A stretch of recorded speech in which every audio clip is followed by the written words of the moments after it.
Bienvenidos a un nuevo vídeo. Yo hoy quiero explicaros o enseñaros una miniserie que vamos a hacer para pasar de un motor con un distribuidor de encendido a uno con una electrónica 100% programable. ¿Qué pasos son los que hay que hacer para pasar de una cosa a otra sin que tengamos problemas? Y la verdad que me parece muy interesante esta serie porque no la he visto por ningún lado, ni que es algo que se pueda parecer. Y me parece, pues, lo que digo, muy interesante por todo lo que puedes aprender en el proceso. Y además te animo a que, si tienes algún proyecto parecido, lo intentes. Porque vais a ver a lo largo de esta serie las ventajas y las desventajas de estos sistemas. Y ya vosotros podéis valorar con cuál os quedáis. Sobre todo en las preparaciones. En sí, ¿qué es un mapa? Hoy quiero que salgáis de este vídeo diciendo, vale, sé lo que es un mapa de encendido, sé lo que es un distribuidor y por qué son lo mismo. ¿Vale? Es el objetivo del vídeo. Y en sí, ¿qué es un mapa de encendido? Un mapa no deja de ser la solución que tenemos al problema de que el motor va a funcionar en una multitud de situaciones diferentes. Porque no es lo mismo que esté a ralentí, que esté a tope de revoluciones, que esté llaneando en una carretera, subiendo un puerto, bajando. La situación del motor cambia demasiado en cada una de estas situaciones. Por lo tanto, el mapa de encendido lo que hace es que se comporte bien en todas esas, o por lo menos lo mejor posible o lo más capaz que pueda hacerlo. Vale, una vez que sabemos eso, ¿por qué es lo mismo que un distribuidor?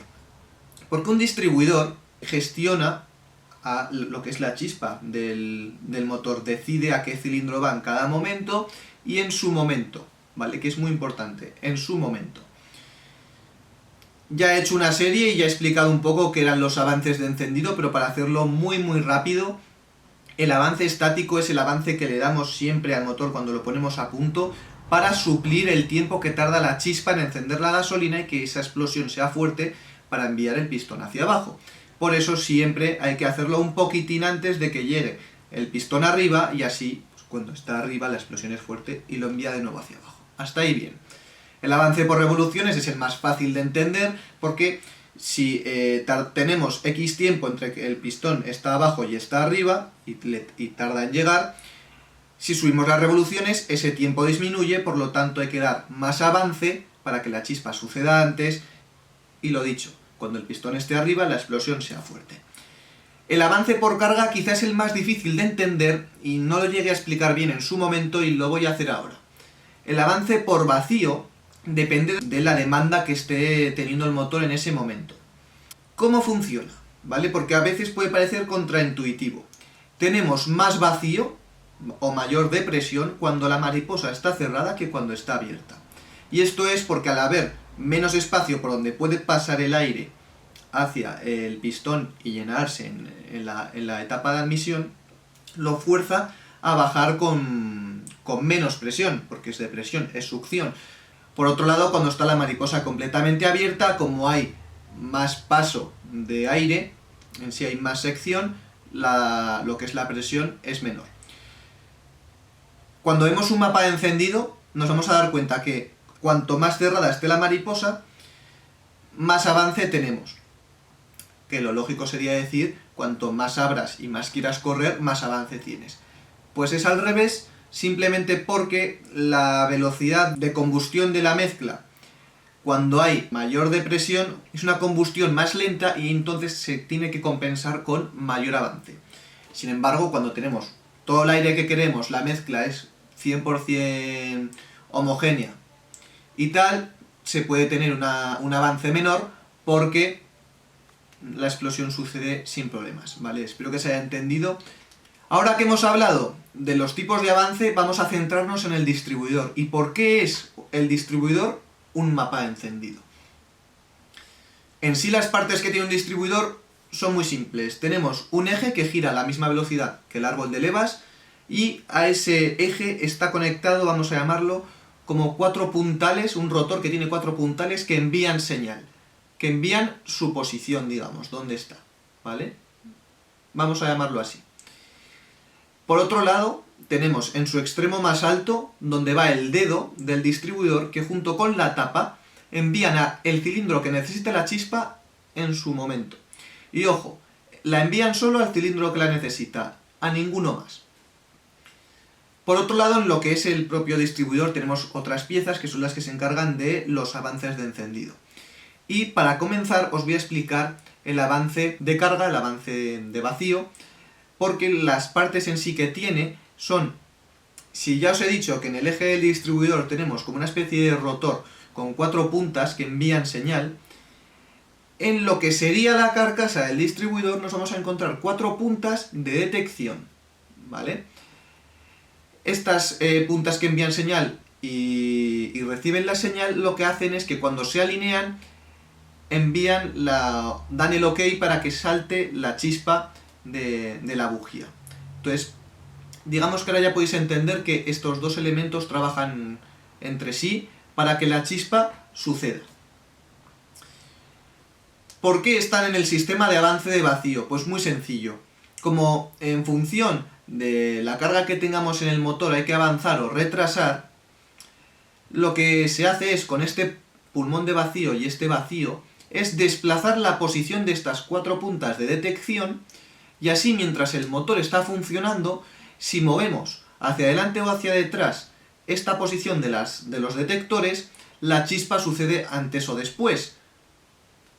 Porque como está girando el rotor enviando su posición a los detectores, si mueves la posición de los detectores, en cuanto a avance real, la chispa sucede antes o después.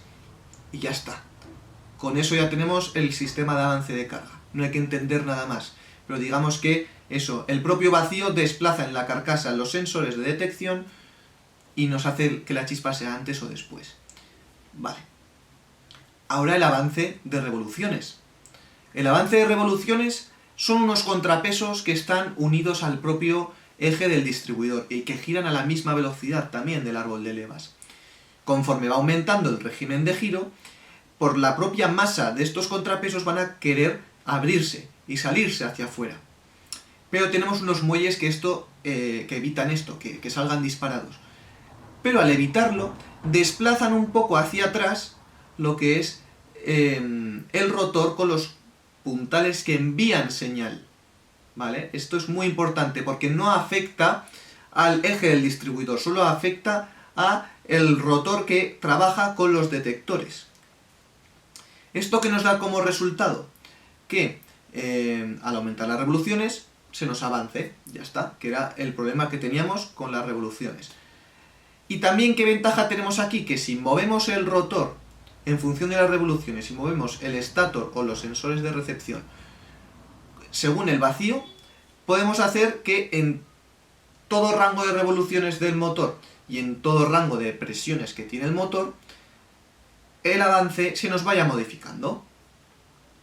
Vale, siguiente pregunta.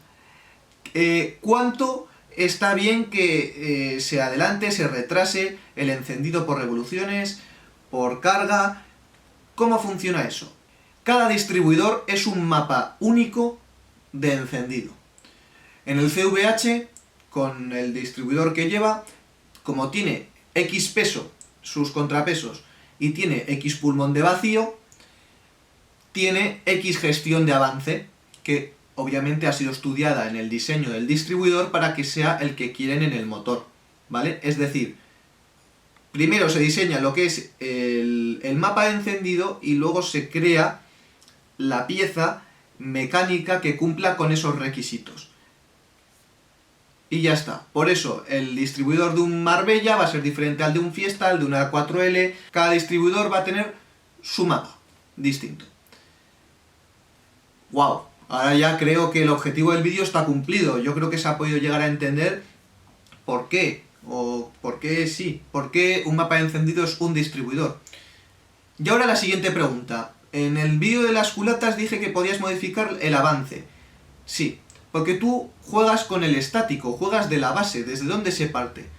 Entonces, si tú visualizas lo que es el mapa de encendido, que lo tenéis delante, cuando tú dices voy a adelantar el avance, o voy a retrasar el avance, que me he pasado, tú lo que haces no es modificar la curva o el mapa. Tú lo que haces es darle más altura o menos altura. Es decir, más avance en todo rango de revoluciones y vacío o menos. ¿Y esto en qué desventajas nos da? Nos da las desventajas de que al ser un mapa único, que tú lo único que haces es subir todo o bajar todo, va a haber rangos que vas a tener mejoras y rangos que vas a tener peoras, ¿vale? Por ejemplo, si optimizas el rendimiento en altos, puede ser que te piquen bajos, o que apretando el acelerador a fondo no piques biela y cuando vas a punteta de gas sí lo hagas. Y entonces, ¿cuál es la solución cuando tienes problemas en X rango con un distribuidor? Que mueres a retrasarlo hasta que en ningún sitio tienes problemas. Y sí, eso lo que hace es que si quieres potenciar un motor, tengas el límite por el propio distribuidor. Porque como no se puede modificar, hay quien modifica el peso de los contrapesos, quien modifica el sistema de vacío, pero lleva muchísimo más tiempo y lleva mucho más quebraderos de cabeza que hacer una electrónica programable. Y eso es lo que vamos a hacer. Pero lo voy a explicar en un próximo vídeo porque me parece muy interesante y yo creo que con esto, que puede parecer un poco denso y tal, pero que si vas poco a poco lo puedes llegar a entender, me parece suficiente. Con que espero que os haya gustado el vídeo, espero que tengáis ganas de ver cómo se va a ver o cómo vamos a hacer esta transformación y nos vemos en los próximos vídeos. ¡Hasta luego!